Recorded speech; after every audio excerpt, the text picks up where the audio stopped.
بسم اللہ الرحمن الرحیم۔ السلام علیکم۔ میں اختر رضا ایڈوکیٹ۔ وزیر اعظم پاکستان نے دھمکی آمیز خط کا ذکر کیا ہے تو ساری اپوزیشن نے الٹا اس بات کو سنجیدہ لینے کی بجائے مذاق بنانا شروع کر دیا۔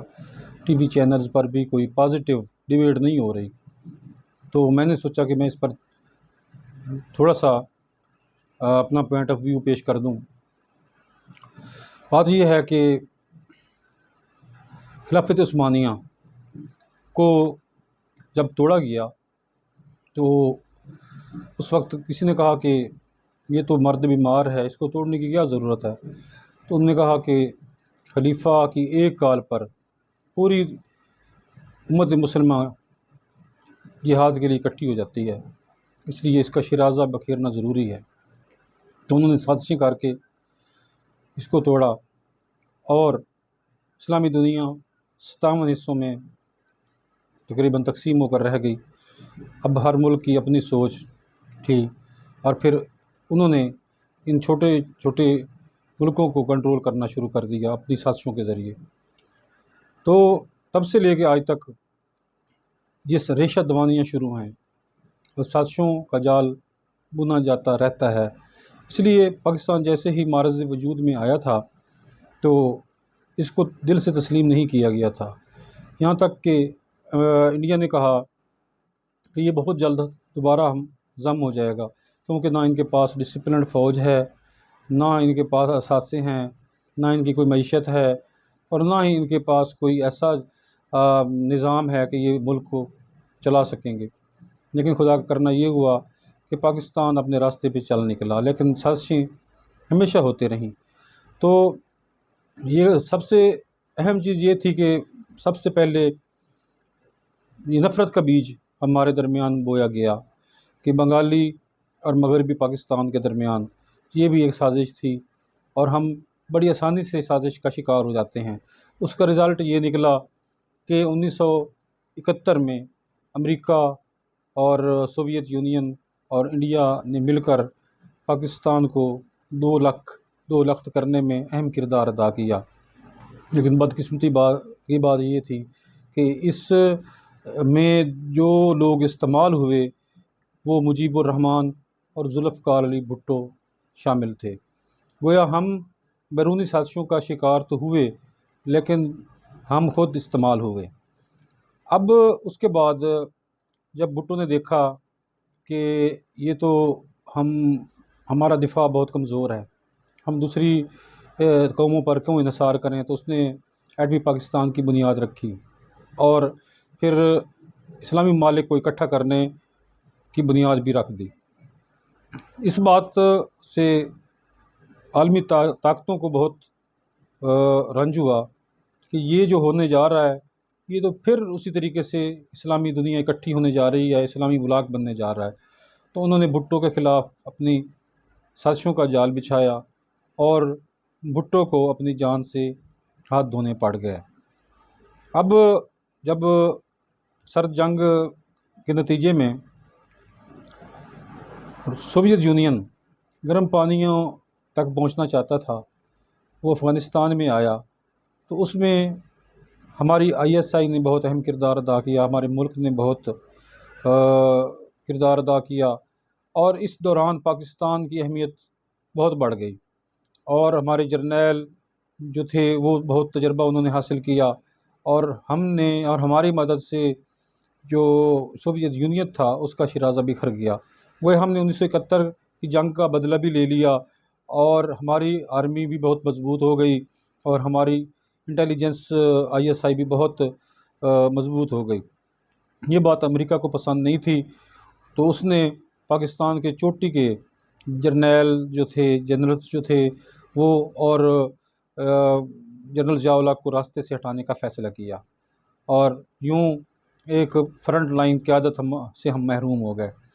اس کے بعد جنرل ضیاء الحق نے ڈیموکریسی کی طرف چونکہ قدم بڑھا دیا تھا، اس کے نتیجے میں بے نظیر بھٹو صاحبہ اور میاں نواز شریف مختلف ادوار میں وزیر اعظم بنتے رہے، لیکن حقیقت یہ ہے کہ جب سے یہ دو لوگ پاکستان کی قیادت کرنے کے لیے آئے ہیں، پاکستان معاشی طور پر بالکل تباہی کی طرف چل پڑا، اور کرپشن اور بدعنوانی اپنے عروج پر پہنچ گئی۔ پاکستان دیوالیہ اور مقروض ہوتا گیا، اور یہ دو یا ان کے منسلک دوسرے خاندان جو تھے وہ امیر سے امیر تر ہوتے گئے، اور ان کو عالمی طاقتوں کی پشت پناہی اس لیے حاصل تھی کہ یہ ان کے اشارے پر چلنے والے تھے اور ان کی ہر بات کو فالو کرتے تھے۔ اب ان کو پاکستان چونکہ ایٹمی ملک بھی بن گیا تھا، اس لیے پاکستان کو نظر انداز نہیں کر سکتے تھے۔ پاکستان کو کنٹرول کرنا یا کنٹرول میں رکھنا عالمی قوتوں کا امپورٹنٹ ایجنڈا اور بہت بڑا ایجنڈا ہے۔ پاکستان سے وہ چشم پوشی نہیں کر سکتے، لہذا اس کو کنٹرول کرنے کی کوشش ہوتی رہی اور آئندہ بھی وہ کرتے رہیں گے۔ لیکن اسی دوران عمران خان نے کرپشن کے خلاف آواز بلند کی، اور گویا عمران خان کا نعرہ کرپشن کے خلاف ایک پسندیدہ ایک نعرہ بن گیا، اور پوری قوم عمران خان کے پیچھے چل پڑی۔ نتیجہ یہ ہوا کہ عمران خان وزیر اعظم بن گیا۔ وزیر اعظم پہلے بھی دراصل کمیٹڈ بندہ تھا، کیونکہ اس نے جو بھی کام کیے تھے اس کو مکمل کیا تھا، جو بھی دعوے کیے تھے اس کی تکمیل کرتا تھا، جو بھی خواب دیکھتا تھا اس کے پیچھے لگ جاتا تھا۔ اس نے کینسر ہاسپٹل کا سوچا تو اس کو کامیاب کیا۔ اس نے پاکستان کی ٹیم کو ورلڈ کپ چیمپئن بنانے کے لیے جو خواب دیکھا اس کی تکمیل کرنے میں اس نے اہم کردار ادا کیا۔ اس نے یونیورسٹی بنائی، اس نے جو بھی اور کام کیے، فلاحی کیے، اس کو عوام نے بہت اپریشیٹ کیا۔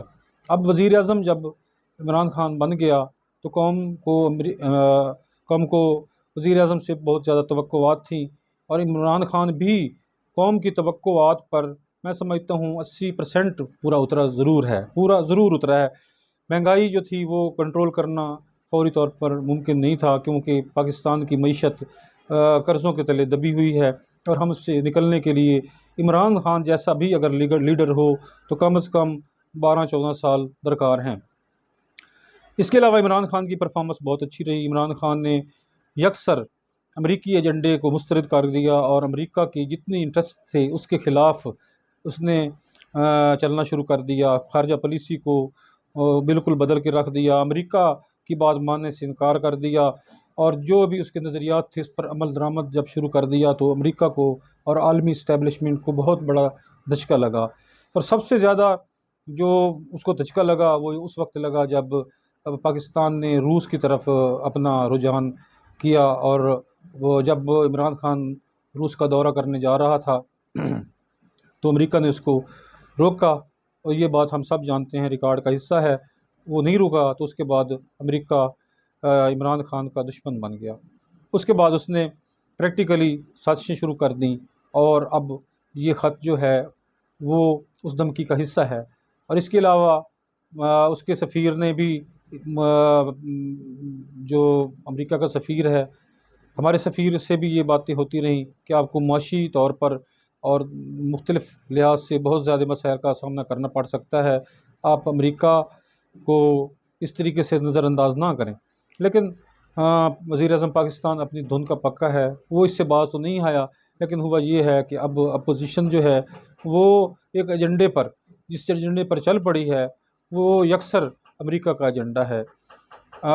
وزیر اعظم سابق وزیر اعظم نواز شریف کا جو کردار ہے ہمیشہ سے مشکوک رہا ہے، کہ وہ اس نے مودی کے ساتھ اس کے تعلقات ہیں وہ بہت خفیہ بھی رہے ہیں، اور خفیہ ملاقاتیں بھی ہوتی رہی ہیں۔ آخری دفعہ جب مودی آیا تھا تو اس کے ساتھ مودی کی تو پوری ٹیم تھی، لیکن پاکستان کا وزیر اعظم نواز شریف جو تھا وہ اکیلا تھا، اور ایک بندہ بھی ساتھ نہیں تھا۔ اس طرح کے اور بھی ایسے کام نواز شریف نے کیے جو یکسر پاکستان کی سلامتی کے خلاف تھے۔ اب یہ موجودہ جو ایجنڈا ہے یہ بھی نواز شریف کی مدد سے کامیاب کرنے کی کوشش کی جا رہی ہے، اور امریکہ کو نواز شریف جیسے لوگوں کی ضرورت ہے، اور ایسے ہی لوگوں کی قیادت کے ذریعے وہ کامیاب ہو سکتا ہے۔ میں یہی کہنا چاہتا ہوں کہ ہماری قوم جو ہے متحد ہو کر یہ اس سازش کو کامیاب بنائے، اور اپوزیشن اور تمام سیاسی جماعتوں کو مجبور کرے کہ وہ بیرونی سازشوں کا مقابلہ مل کر اتفاق کے ساتھ کریں، نہ کہ آپس کے انتشار کے ساتھ بیرونی طاقتوں کو غلبہ حاصل کرنے دیں۔ اللہ تعالیٰ ہمیں اللہ تعالیٰ ہمیں متحد ہونے کی توفیق عطا فرمائے اور ہم اپنے مقصد تک پہنچ سکیں۔ اللہ حافظ۔ پاکستان زندہ باد۔ السلام علیکم۔